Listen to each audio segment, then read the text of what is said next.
और आज class 10th के एग्जाम 2023 का जो बच्चे कल 14 फरवरी यानी मैथ के पेपर में शामिल होंगे, उनके लिए मेंसुरेशन के सभी फार्मूला का डिस्कशन जो हर साल आपके एग्जाम में बिहार बोर्ड के द्वारा पूछा जाता है, उस प्रश्नों का डिस्कशन करने चल रहा है। तो सभी फार्मूला के लिए हो जाइए तैयार आप लोग, चिंता नहीं कीजिएगा। चला आपका गुरु आपके लिए कुछ भी कर सकता है। और एक बात मेरा आप लोग जरूर याद रखिएगा कि यही मैट्रिक के एग्जाम तय करेगा आपके भविष्य, कि यही एग्जाम तय करेगा आपका भविष्य कि आप आगे क्या करने वाले हैं, आपकी पढ़ाई आगे किस प्रकार जारी रहेगी और आगे आप कितना तरक्की करेंगे। यह एग्जाम बर्मा के लकीर साबित होता है हर एक बच्चे के जिंदगी में, इसलिए इसको बड़ी अरमान से देना। और हाँ, धन बल छल सब यूज कर लेना कल, चाहे जिस प्रकार हो, हर एक क्वेश्चन बनना चाहिए तुम्हारे पेपर में। चाहे तुम पढ़ा हो नहीं पढ़ा हो कोई मैटर नहीं करता है, एकदम बनाना है तो बनाना है, चाहे किसी प्रकार प्रश्नों को सोल्व करके आना है, क्योंकि यह मैथ है, 100% नंबर बढ़ता है। चलो चला तो शुरू करते हैं चतुर्भुज से।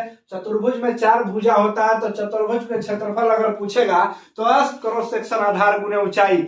चतुर्भुज के क्षेत्रफल अगर पूछ लिया तो आधार गुने ऊंचाई, और समांतर चतुर्भुज के क्षेत्रफल पूछ लेगा तो 1/2 इंटू समांतर भुजाओं का योग इंटू ऊंचाई। इस फॉर्मूला को जरूर रट के जाना।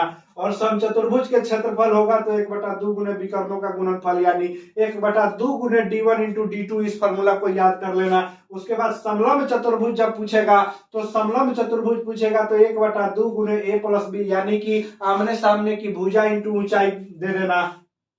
उसके बाद वृत्त से कोई ऐसा सेक्शन नहीं हुआ है, कोई ऐसा एग्जाम नहीं हुआ है बिहार बोर्ड के द्वारा, कोनो साल के ओखेजे में वृत्त से क्वेश्चन नहीं आया है। वृत्त के परिधि होता है 2πr, वृत्त के क्षेत्रफल होता है πr², अर्धवृत्त के क्षेत्रफल होता है 1/2πr², अर्धवृत्त के परिमाप होता है πr + 2r। यहाँ से πr के कॉमन ले ले, चला r के कॉमन ले ले, यहाँ से बच जाएगा पाई + 2, इसका काम कर देना। और यहाँ से गोला के संपूर्ण पृष्ठ के क्षेत्रफल 4πr², गोला के आयतन होता है 4/3πr³, वृत्ताकार वलय का क्षेत्रफल होता है, मतलब वही चक्का वाला क्वेश्चन आएगा पक्का, चक्का वाला के पाई होता है इंटू r² - r², है फॉर्मूला पे लगा देना।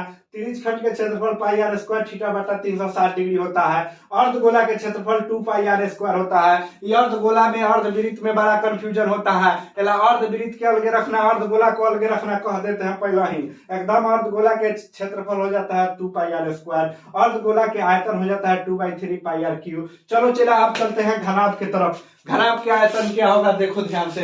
घनाभ के आयतन होता है LBH, घनाभ के क्षेत्रफल होता है 2 × L + L × B, B + H, H + L। अब घनाभ के विकर्ण होता है L² + B² + H²। घनाभ के कुल पृष्ठ के क्षेत्रफल होता है 6 × A²। घनाभ के विकर्ण होता है √3 × A। घनाभ के आयतन होता है A³। बेलन के वक्र पृष्ठ के क्षेत्रफल 2πrh, बेलन के आयतन होता है πr²h। बेलन के संपूर्ण पृष्ठ के क्षेत्रफल होता है 2πr × r + h। शंकु के आयतन होता है 1/3πr²h।